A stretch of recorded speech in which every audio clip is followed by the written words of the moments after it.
Lo dijo él. A primera hora. Ayer el presidente Noboa hizo el anuncio formal. Bueno, no él, que esto también es llamativo, ¿no? Uno espera, ¿cuál es la tradición? El presidente de la República jura ante la Asamblea Nacional, se posesiona, emite el primer decreto ejecutivo asumiendo el poder, y generalmente luego de esto hay un acto posterior que se desarrolla en Carondelet, en donde el jefe de Estado emite los decretos ejecutivos correspondientes. Por ejemplo, asignando funciones a la vicepresidenta de la República y también designando a los miembros de su gabinete de ministros. Esto suele ocurrir en un acto en Carondelet. Es la tradición. Eso suele ocurrir. No pasó en esta ocasión. El día sábado, a las 6:30 de la tarde, estaba previsto un acto oficial con la suscripción de los decretos ejecutivos, luego de la investidura del presidente. Sin embargo, el mensaje que recibimos poco antes de las 6 de la tarde los periodistas, cuando prácticamente todos los medios de comunicación aguardaban en los exteriores de Carondelet, era que se suspendía esta actividad por la agenda que tenía el presidente y que oportunamente se iba a convocar a la prensa para la ceremonia de posesión de los ministros. Suele ocurrir. Hay que recordar que, por ejemplo, cuando el presidente se posesiona el 23 de noviembre del 2023 para su primer mandato, el mandato de transición, hubo este acto, no hubo la fotografía fue posterior, y en ese acto, donde expide sus primeros decretos, no le asignó funciones a la vicepresidenta, que estuvo presente en el Palacio de Carondelet. Al día siguiente se emitió el decreto, designándola como embajadora para la paz respecto del conflicto entre Israel y Palestina. Y 10 días después se modifica ese decreto y se la designa embajadora extraordinaria y plenipotenciaria de Ecuador ante el Estado de Israel. Pero hubo un acto en el que además hubo la foto oficial del presidente con los ministros y ministras de Estado. Ahora no ocurrió. Y lejos de las expectativas, porque incluso el ministro José de la Gasca, en una entrevista con el periodista Miguel Rivadeneira en Radio Exa, efectuada esa entrevista el día lunes, en horas de la mañana, él había afirmado que habrá ministros que no van a continuar por razones personales. Finalmente, prácticamente se ha ratificado a todo el gabinete. O sea, no hubo los cambios que se anunciaban. Les pongo un ejemplo, la señora ministra de Trabajo, que creo es uno de los personajes que mayor controversia generó durante los casi 18 meses de gobierno de transición del presidente Noboa, con una serie de decisiones que han sido observadas, aquí en este espacio lo hemos hecho. La señora había anunciado que no se quedaba, que el compromiso de ella era permanecer apoyándole al presidente desde el Ministerio de Trabajo durante este mandato de transición y que ella iba a regresar a la judicatura. Bueno, finalmente la señora se queda. No sé, me pongo a pensar, ¿no? La intención de Ivonne Núñez era regresar a su condición de jueza. Ella tiene licencia, ya pertenece a la judicatura y ejerce el cargo de jueza. Y me pongo a pensar y a reflexionar. No sé cómo, tal vez no ahora, en algún momento va a ocurrir. Ivonne Núñez va a dejar el ministerio en algún momento. No sé si después de un mes, un año, 2 años, 4 años, quién sabe. Algún rato dejará de ser ministra de Trabajo. Y tendrá que volver a ser jueza. ¿Y qué va a pasar allí cuando ella emita decisiones que siendo ella ministra no respetó? Se bypaseó o hasta se burló. Son cosas que uno muchas veces no entiende, ¿no? Pero la ministra finalmente no se va, la ministra de Trabajo se queda, que terminó siendo muy funcional para algunas decisiones altísimamente cuestionables que se tomaron en el contexto, sobre todo, del conflicto que tuvo el presidente de la República con entonces vicepresidenta Verónica Abad. Felizmente ese conflicto se acabó. Porque como siempre digo, En medio de las peleas de los políticos, está el país y estamos los ciudadanos. Los políticos se olvidan de que los elegimos para que gobiernen y no para que se bronqueen entre ellos. Pero bueno, revisemos un poquito cómo queda el gabinete, donde no hubo ninguna sorpresa. Ratificó al secretario jurídico de la presidencia, Stalin Andino. Ratificó a la secretaria general de la Administración Pública y Gabinete, Cynthia Yeliber. Ratificó a José de la Gasca como ministro de Gobierno. Allí, por ejemplo, hubo también una suerte de controversia porque en la declaración de lunes, creo que todos interpretamos que el ministro había dicho que habrá colaboradores que no vamos a continuar. Pero si uno escucha detenidamente la declaración, lo que pasa es que el ministro habla rápido, él no dice no vamos, dice no van a continuar. Pero habla tan pegado que parece que dice no vamos a continuar. De todas maneras, escuchando, efectivamente es así. El ministro no dijo no vamos a continuar, sino no van a continuar. Y bueno, se confirma que José de la Gasca sigue siendo ministro de Gobierno. No sé qué vaya a pasar después.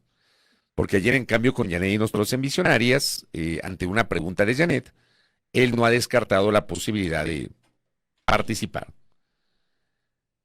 en el concurso de méritos de oposición para designar fiscal general del Estado, que eso también quiero hablar más adelante. Pero José de la Gasca está ahí. Hubo un cambio en el ámbito de la salud. Edgar Lama, que permaneció muy poco tiempo, Edgar Lama no es un médico, aunque está vinculado al mundo de la medicina privada, sobre todo, él y su familia. Él salió del Ministerio de Salud y fue designado Juan Bernardo Sánchez Jara, que entiendo se estaba desempeñando como viceministro de Gobernanza y Vigilancia de la Salud. Finalmente, al ministro de Inclusión Económica y Social lo titularizaron, señor Harold Burbano. Él estaba encargado luego de la renuncia de Zaida Rovira, quien se convirtió en gobernadora de la provincia del Guayas. Fue titularizado Mateo Estrella, quien estaba encargado del Ministerio de Turismo.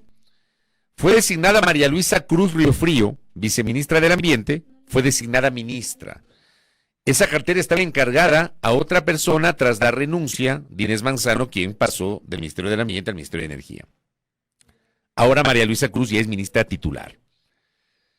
Fueron ratificados la canciller Gabriela Sommerfield, el ministro de Defensa Giancarlo Lofredo, la ministra de Economía Sarija Moya, el ministro de Interior John Reinberg, la ministra de Educación Alegría Crespo, el ministro de Transporte y Obras Públicas Roberto Luque, la ministra de Trabajo Ivonne Núñez, el ministro de Agricultura Danilo Palacios, el ministro de la Producción Luis Alberto Jaramillo, la ministra de Energía Inés Manzano, el ministro de Desarrollo Urbano y Vivienda Humberto Aparicio Plaza, el ministro del Deporte José David Jiménez, la ministra de Cultura Romina Muñoz, el ministro de Telecomunicaciones Roberto Carlos Curi Pesantes, la ministra de la Mujer Ariana Tanca, la secretaria administrativa de la Presidencia Marisa Péndola, el secretario de Educación Superior César Augusto Vázquez, el secretario de Gestión de Riesgos y Emergencias Jorge Carrillo, y la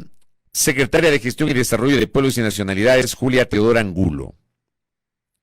Ratificaron además a la secretaria de Comunicación, Irene Vélez, al secretario general de Integridad Pública, José Julio Neira. Designación, también es nueva, a Diana Paulina Ramírez como secretaria nacional de Planificación. Finalmente fue titularizada María de Lourdes Muñoz, quien estaba encargada de la Secretaría Técnica Ecuador Crece Sin Desnutrición Infantil, luego de la renuncia de María José Pinto para ser candidata y convertirse ahora en vicepresidenta. Y fue ratificado Michel Sensi Contugui Casa como director del Centro de Inteligencia Estratégica. A ver. Por aquí tengo un detalle adicional de la conformación del gabinete que acabo de señalar. Total son 31 ministros y secretarios de Estado, 17 hombres, 14 mujeres. Ratificados 25, 3 nuevos y 3 titularizados. O sea, hay apenas 3 rostros nuevos en el equipo de gobierno. Cuando ocurren estos cambios, cuando hay un cambio de gobierno, cuando hay una reelección, digamos, hay expectativas por un necesario refrescamiento del equipo del gabinete. El presidente está en su derecho de nombrar a quien quiera como ministro de Estado, sin lugar a dudas. Pero sí creo que hay personajes que durante los últimos tiempos han tenido un paso con decisiones muy cuestionables. Menciona el caso de Ivonne Núñez, que tal vez es uno de los más emblemáticos, o tal vez el caso del ministro de Defensa. Que sí, yo entiendo que hay una cuestión de confianza del señor presidente de la República con su ministro de Defensa, pero el señor Lofredo lleva algunas cargas. No sé si le pesa la mochila al ministro Giancarlo Lofredo. No sé si en la mochila del ministro Lofredo pesa o está la retención, desaparición y posterior asesinato de 4 niños de las Malvinas. Perdóneme, pero como en este país las cosas pasan de agache porque estamos tan polarizados, ni siquiera ese episodio tan horripilante nos unió como sociedad. Ni siquiera eso. Porque hubo gente que hasta el sol de hoy justifica un hecho completamente criticable. Que una patrulla de 16 militares haya retenido a 4 niños en el sur de Guayaquil, que supuestamente habrían estado cometiendo un acto delincuencial que hasta el sol de hoy no lo comprueba. Y si cometieron el acto delincuencial, lo lógico era entregarlos a la policía y no lo hicieron. Los sacaron de Guayaquil, pasaron Durán, se los llevaron a la zona de Taura, los dejaron botados en la carretera, los llevaron a la muerte. Como he dicho en varias ocasiones, sería un irresponsable si a mí se me ocurriese decir que los militares los mataron. Eso no ha sido comprobado. Pero los militares los llevaron a la muerte, porque los chicos estaban en el sur de Guayaquil. Y la responsabilidad política de ese episodio la tiene el señor ministro de Defensa Nacional. Luego vino el habeas corpus concedido por una jueza de Guayaquil, que recién fue revocado por un tribunal, ¿no? Con un voto salvado y 2 votos a favor de revocar ese habeas corpus, que además declaró la desaparición forzada de los chicos. Pero cuando se emite el habeas corpus, el ministro aparece en un video de 4 minutos, en los cuales destinó menos de 15 segundos para ofrecer una disculpa, para renglón seguido amenazar a la jueza. El señor Lofredo, desde mi punto de vista, ha tenido actuaciones que yo sí creo debieron haber sido evaluadas en su momento para analizar su permanencia o no.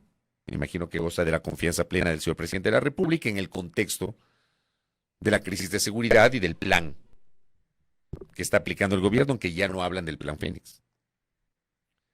Pero lleva esa carga el señor ministro. Yo no sé si le pesa al ministro Lofredo ese episodio. No sé si le pesa al ministro Lofredo, por ejemplo, las permanentes denuncias de organismos de derechos humanos, como el Comité de Derechos Humanos de Guayaquil, sobre denuncias de desapariciones forzadas, que no han tenido el mismo eco, ni a nivel político ni a nivel de los medios de comunicación, pero están allí. Y gente como Fernando Bastias, como Viri Navarrete, en el ámbito de los derechos humanos, o colegas como Carol Noroña permanentemente están visibilizando la cantidad de desaparecidos en los últimos tiempos en el contexto del conflicto armado interno. Esa es responsabilidad directa del ministro Lofredo. O, por ejemplo, las dudas que se armaron en su momento respecto de la calidad de los chalecos que fueron adquiridos por Fuerzas Armadas. Entonces, hay una serie de temas que, me parece a mí, invitan a la reflexión sobre esta decisión de mantener al mencionado funcionario. Insisto, el presidente tiene el legítimo derecho de mantener y de designar a quien corresponda, pero así como tiene ese derecho el jefe de Estado, los ciudadanos y quienes tenemos esta posibilidad de hacer opinión crítica, por supuesto, que no es oposición por si acaso, es observar determinadas cuestiones sin pretender uno creerse o convertirse en el dueño de la verdad, para nada. En el caso del ministro de la Gasca, a ver, el ministro de la Gasca ha tenido un papel político que creo hay que analizarlo. Creo que el ministro de la Gasca, el ministro de la Gasca logró articular una mayoría legislativa en la Asamblea. Yo creo que eso es, desde el punto de vista netamente político, es un logro. Luego podemos cuestionar las formas. Y el tema de las formas siempre vamos a cuestionar porque ha ocurrido ahora y ocurrió en el pasado y seguramente ocurrirá mañana. Pero tal vez desde el análisis político, el ministro logra ese éxito.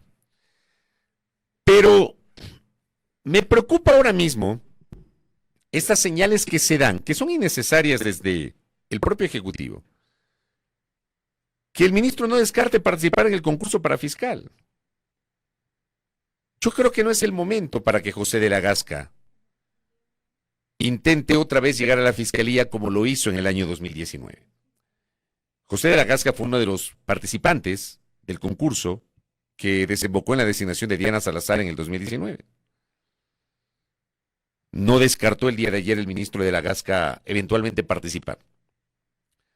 Pero creo que 2019, o el José de la Gasca del 2019, no tenía la incidencia política, la visibilidad, ni el apoyo político que tiene hoy en 2025. Y en este recorrido, las formas también cuentan. Y es inevitable que pasemos a recordar episodios recientes. Cuando tuvimos a un exministro de Estado y ex embajador de un gobierno, me refiero a Galo Chiriboga, que se convirtió en fiscal general del Estado. Y luego tuvimos a un exsecretario de la presidencia, y me refiero al doctor Carlos Bacamancheno, que se convirtió en fiscal general del Estado. ¿Me explico? Hay que cuidar las formas. Yo no creo que se vería bien el ministro de la Gasca renuncie a su condición de ministro de gobierno para ser candidato a la Fiscalía General del Estado. Porque me parece que estarían haciendo lo mismo que se hizo en el pasado. Con la única diferencia de que no hay sabatinas en donde se hablen de los postulantes y se trate de promocionar a los postulantes, como pasó con Chiriboga y con Carlos Bacamancheno. Perdónenme. Yo respeto como el que más, por ejemplo, a Carlos Bacamancheno, que lo considero un caballero y un profesional muy valioso. Pero fue secretario del presidente de la República de ese entonces y se convirtió en fiscal general del Estado.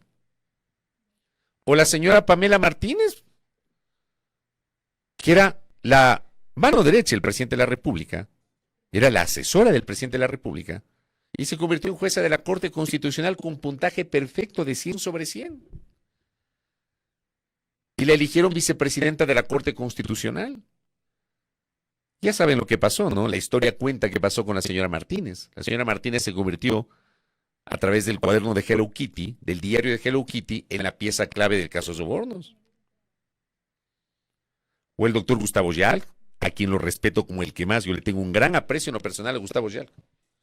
Pero Gustavo Yalc fue secretario particular del presidente de la República. Y luego se convirtió en presidente del Consejo de la Judicatura. Entonces, si antes estaba mal, hoy también está mal. Pues yo sí le invito al Ejecutivo y al ministro de la Gasca, el respeto que le tengo, a dejar de lado esa idea de postularse para la Fiscalía si es que en realidad tiene esa idea. No ha dicho el ministro de la Gasca que se va a postular, pero ha dicho que no descarta postularse. Porque las formas cuentan en la política. Y porque la famosa independencia de funciones alguna vez se tiene que inaugurar en este país. No solamente desde el discurso, que el discurso se les cae cuando en la práctica no cuidan ni las formas. No se vería bien que el ministro de la Gasca se postule para la Fiscalía General del Estado. No, no se vería bien. No se vería bien. No solamente hay que ser, sino parecer. Se hablaba también que la Cancillería iba a dejar el Ministerio de Relaciones Exteriores para retornar a sus actividades privadas.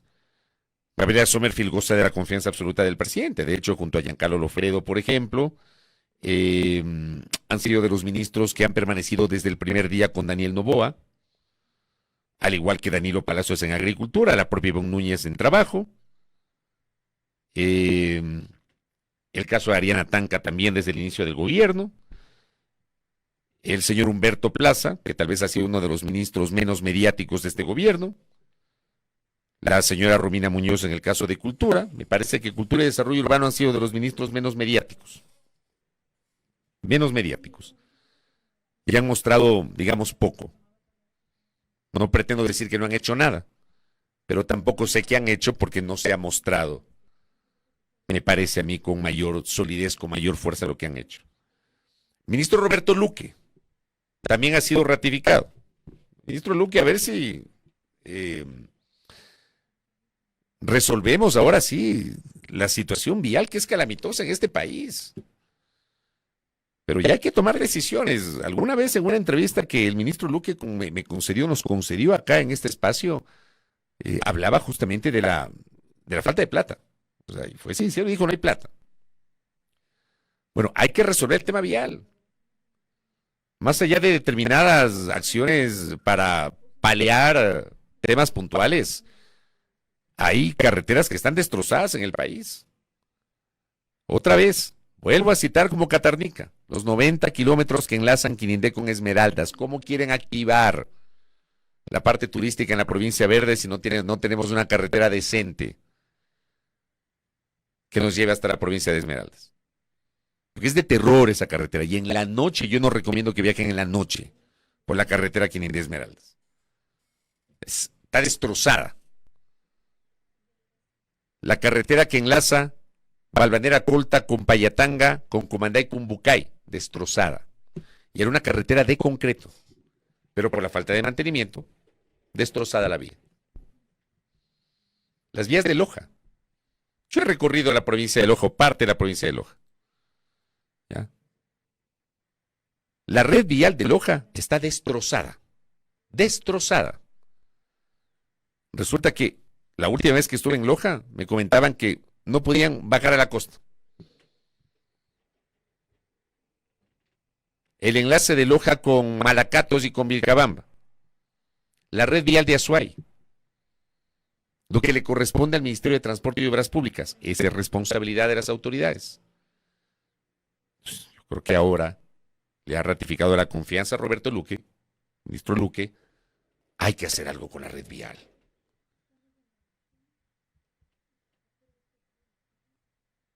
Agricultura también, sí lo dije, Dani, desde el inicio, ¿no? Acá dice Jeff Sanguña, y si más allá de la confianza del presidente con ellos es que no tiene más gente para poner en ministerios, buena inquietud, ¿eh? Buena reflexión la que tiene el Jeff Sanguña.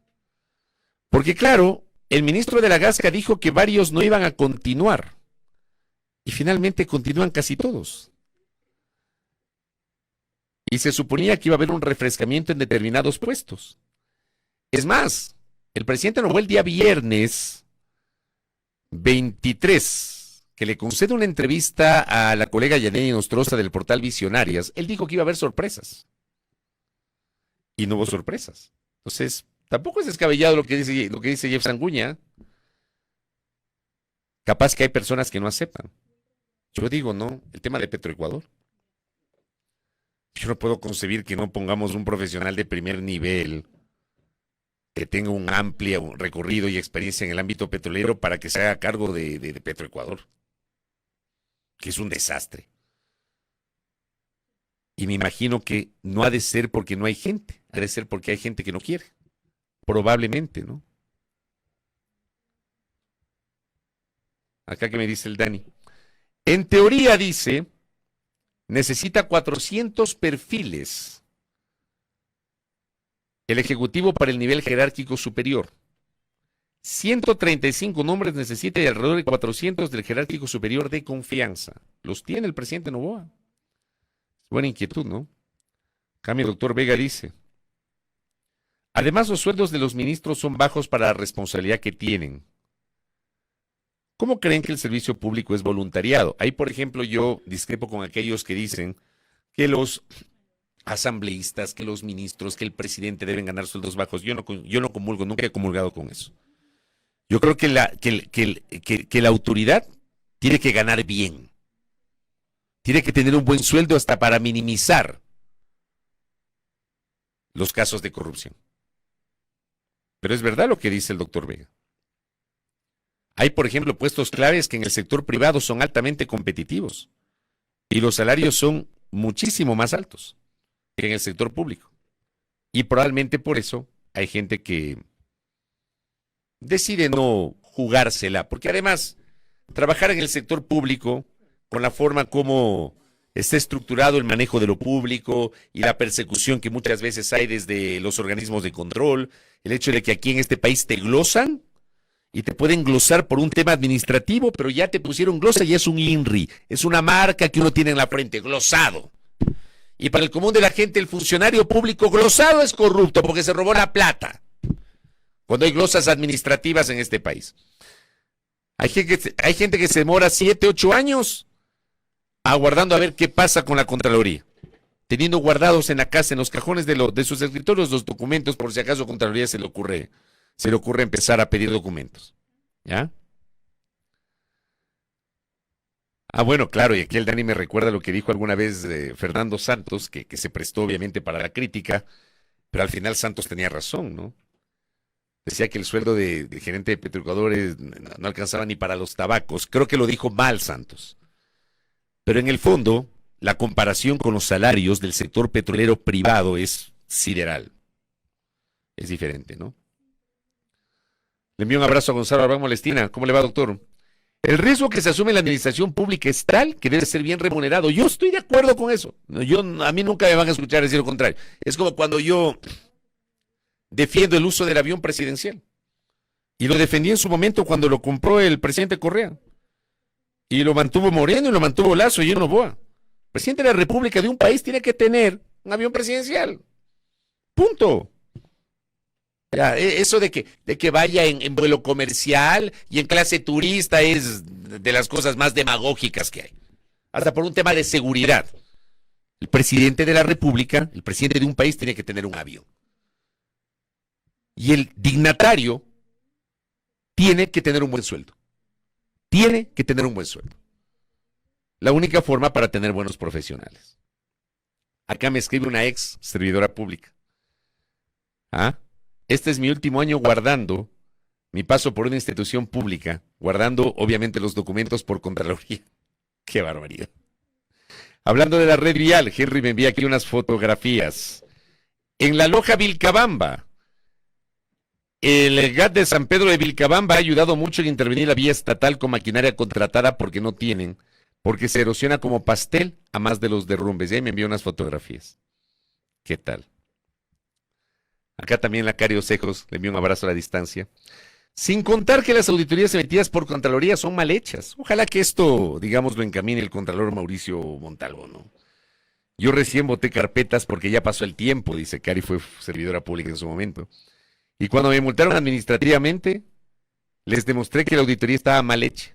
Realmente son lamentables esas auditorías. Por eso hay gente que no se mete en lo público, que le huye a lo público. Acá que me dice también, Ale, buenos días.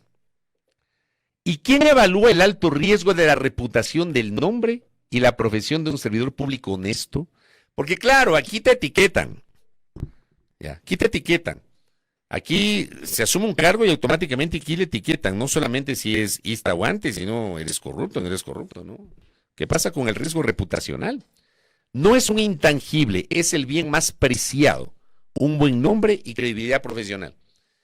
Es cuando yo sostengo que uno de los activos, si no el activo más importante de un comunicador es la credibilidad. Tú pierdes la credibilidad y esto se fue al traste.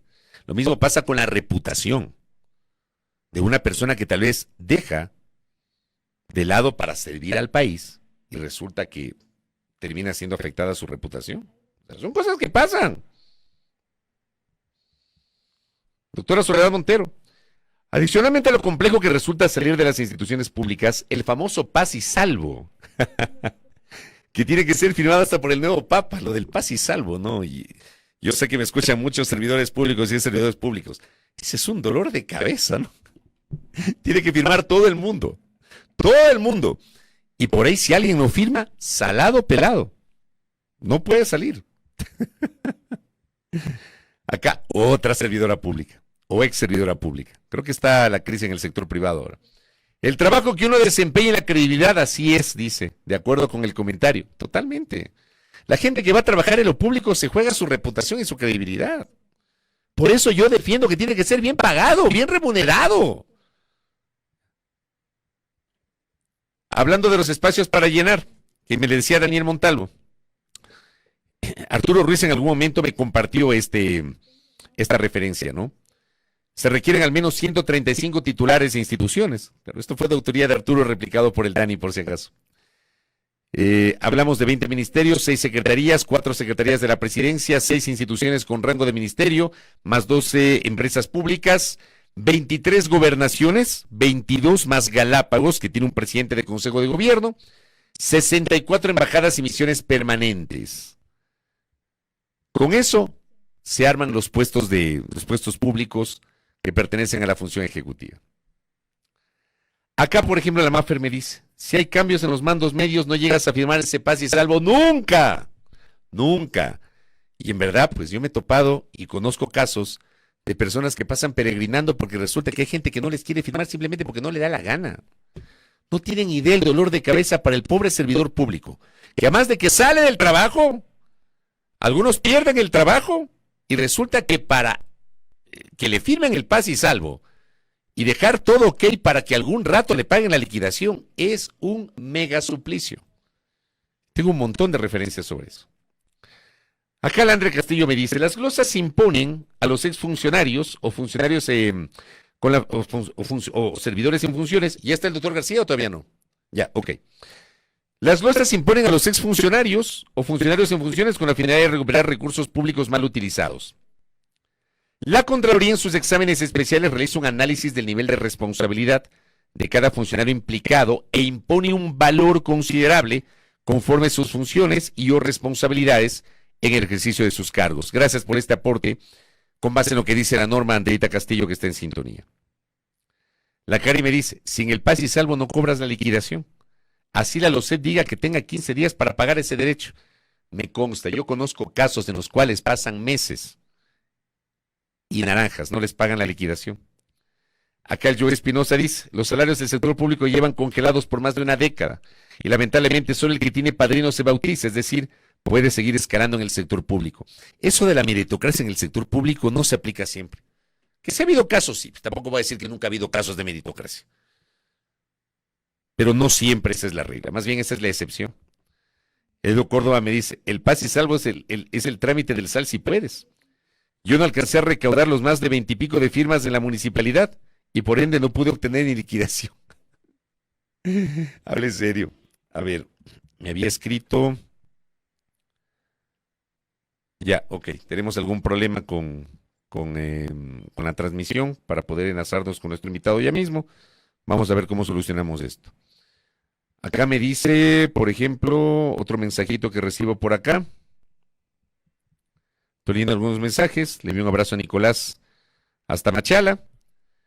Dice, la jubilación es paupérrima. Es de hasta $336 después de más de 30 años de trabajo. Acá Alex Valverde me dice, las glosas muchas veces se aplican mal. No existe coordinación entre Contraloría y políticas de la entidad. El Talibán Morales me dice, en el sector público es fácil ingresar, pero salir de una entidad pública es tortuoso y demorado. Carlitos de Tomaso, le envío un abrazo. Querido Carlitos, buen día. Por años he sostenido que los jueces deben ganar mucho más como una medida anticorrupción, pero no puedo estar más de acuerdo con lo que dice Carlos de Tomaso. Usted no puede pretender que un juez gane el básico. Un juez tiene que ser bien remunerado, porque además el nivel de responsabilidad que tiene el juez es enorme. Ya, un juez no puede ganar poco. Además, así como dice Carlos de Tomaso, se logra de alguna manera minimizar las tentaciones de la corrupción, ¿no? Aquí dice Javier Salgado, crítico con lo que yo he señalado respecto del caso del Ministerio de Trabajo de la ministra y el tema de Verónica Abad. Después de lo hecho por la ministra Núñez, dice, no tiene ni la tesitura moral ni la capacidad intelectual que son indispensables para ejercer una judicatura. Debería entender que su carrera judicial ha terminado.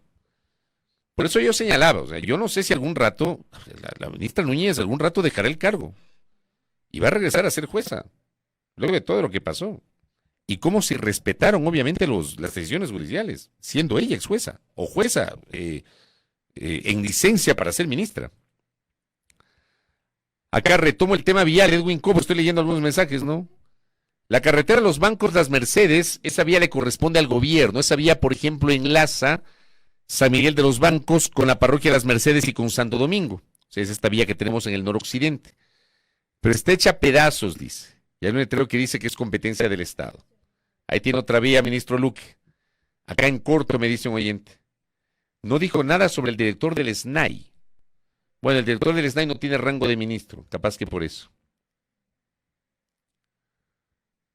¿Cómo le va, Cris Cabezas? Ya le acabo de leer su mensaje. Bueno, ahí me he leído algunos de los mensajes de los oyentes. Rinita García Moreira, le envío un abrazo. En el tema vial, sí, lo había comentado. La vía Quirindé Esmeraldas es un horror, eso. Es de terror, en serio. Es de terror. Hay que hacer algo con esa vía. Y lo vengo planteando desde hace tiempo. No se ha caído TikTok. Yo estoy en TikTok por si acaso. Creo que el TikTok de primera plana se cayó. Acá me dice Soledad, yo salí de la Contraloría en 2018 y no puedo obtener una firma y hasta la fecha, 7 años después, no cobro mi liquidación. Eso no es justo. Imagínense ustedes. Va a tocar hacer un club stop, paz y salvo. Hay un montón, ¿no? Bueno, voy a cerrar el comentario del día de hoy. Gracias, pero creo que había que conversar un poquito sobre esto, sobre el tema de lo público a propósito de la decisión del presidente de mantener prácticamente a todo su equipo. Yo sí creo que hubiese sido necesario refrescar algunos puestos con rostros nuevos y para tratar de reformular y repotenciar determinadas decisiones. El presidente Noboa se decanta prácticamente por los mismos. Veamos qué pasa en los siguientes meses. Primera plana. Todas las noticias, todas las voces.